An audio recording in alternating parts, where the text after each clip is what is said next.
Flight boss, bitch, and you know I'm back 100% rolling, and you know we getting back into the motherfucking game right now, you know, and I'm far behind, you know what I'm saying. It's a lot of things I haven't even touched yet because I be so far over here that when it's time to look at smaller details of what I did miss, it make it hard for me to come back and do those shits. But I'm finna do that shit right now, you know what I'm saying? Because you know it's a lot of people out there who don't care that it's a million other interpretations of this. Me communicating with a lot of people who are around me, I'm starting to realize now it's just my way of interpreting it that people really want to hear. So, you know what I'm saying? Now, I'm back on task now. Now I'm finna start doing videos even a lot of other people got, because, you know what I'm saying, at the same time, it's like, I feel like I don't have to do that and I can elevate to somewhere else because people can go looking for that, when really people are missing out on my interpretations of these things. So let's jump into it. We're going to get into the motherfucking moon signs right now. First moon sign is an Aries moon. You know what I'm saying? That's the first moon sign. Actually, see, that's really just the first sun placement. The first moon placement is Cancer. See, people get that fucked up. People think, oh, just because the first zodiac is Aries, that everything applies to that. No, that's really just the sun. The exaltations is really the travel of it, and the rulerships is just where it feels most comfortable at. So actually, moon actually is Taurus. It starts in Taurus because this is where it jumps in and volatilizes itself. Same as the sun starts in Aries. This is where it jumps in and volatilizes itself. Kicks off spring, you know what I'm saying? And then it feels good when it's at the height and then it's at home, which is why summer is hotter than spring. But you know, that's here or there. Let's get into these motherfucking videos, you know what I'm saying? Now, Aries moon people. Now what you're dealing with right now, you're dealing with first house aspects, Mars aspects, and the zodiac sign Aries.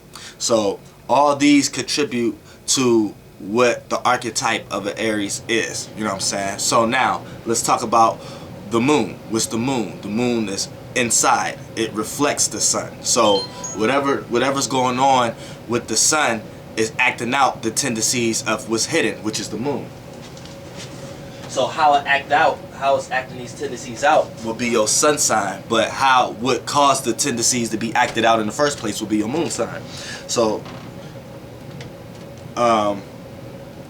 you know, your sun sign is your actions, your moon sign is your reactions. So here we have the ruler of zodiac sign Aries, which is Mars, and we have the exaltation planet, which is the sun. Now, you take both of these characteristics and place it in the emotional state and the awareness of the moon. Now it's in your moon sign. Now you take the outgoing expression of putting action into use of the sun and Mars, which Mars is actions intent, what you're actually doing with your actions, and the sun is how you do your actions. So when you have both of these elements placed inside within your moon, here you have an ongoing battle within yourself, whether you should be outward or inward. So a lot of Aries moon people could be introverts who force themselves to be extrovert, so they come off, that's why they come off aggressive.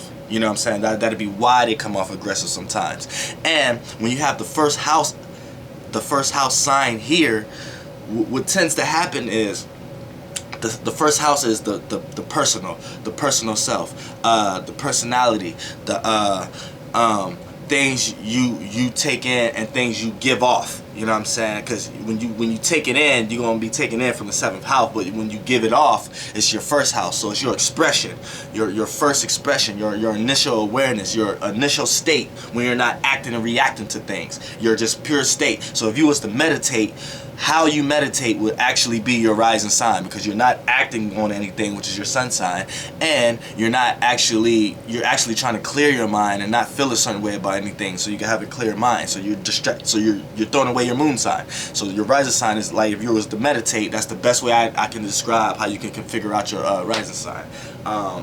So when you have the first house here, which is the personality and everything which is personal, you place that in the moon, which moon is your reactions and how you feel, you're gonna feel everything as it was taken personal. So someone could be, as an Aries Moon person, someone else can be walking and say someone get up and sharpen a pencil in school.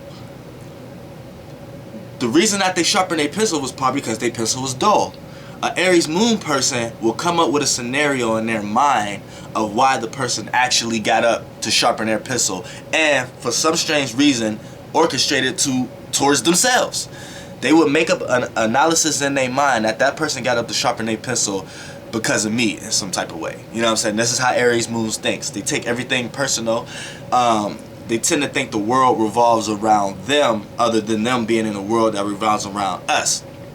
Now, this is true to a certain extent, but when you're relating to others, you can't feel like everyone thinks like you. Now, Aries Moons have the tendencies to do that. They tend to sit back and think that everyone think the way they think. So when someone does an action that opposes the way that the Aries Moon think, the Aries Moon going to take that personal and think that it's some type of thing against them. You know what I'm saying? Like, a person could get up and want to leave, and if the Aries Moon feel like they don't want to leave, they're going to feel like that person who want to leave has something to do with them. You know what I'm saying? When in actuality, that person wanting to leave, they can have a million things on their own mind and have their own problems, but the Aries Moon would tie it around with them. Now, the good aspects right here with this is these people are emotionally secure for themselves. So not only that they feel they take everything personal that others are doing around them, but they also feel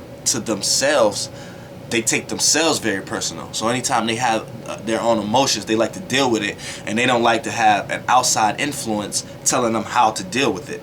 Because, like I said, when the first house come here, that's the house of personal and personality and things you take personal. So when you put it in the moon of how you feel, you're going to feel personally that you don't need any help with your feelings, which you do. But Mars puts up a guard. So Mars here don't want that reflection of others of you looking vulnerable, because you may feel like you taking advice or you needing help with your emotions and feelings. You may feel asking for help is a sign of vulnerability for you. So instead of doing that, you use Mars to put up the block, and then when someone try to break that Mars block, you can get aggressive and then start using the Sun vitality, which the Sun is exalted in Aries. So it's the first house, Sun and Mars are natural archetypes into the Aries zodiac nature. Now, you could put the Sun up, and then the Sun creates a vitality of you putting in energy of opposing a person who's trying to help you out, because you would take it in a negative way, even if it's a positive situation. So, you know what I'm saying? That's just a little here and there about Aries Moon. But these people are very driven. These people are very smart. These people are they're so self-assured that when they know something, they're going to make sure that anytime they come across someone who's not quite clear on the subject that the Aries Moon know, the Aries Moon got it down to a pack and can explain it very quick.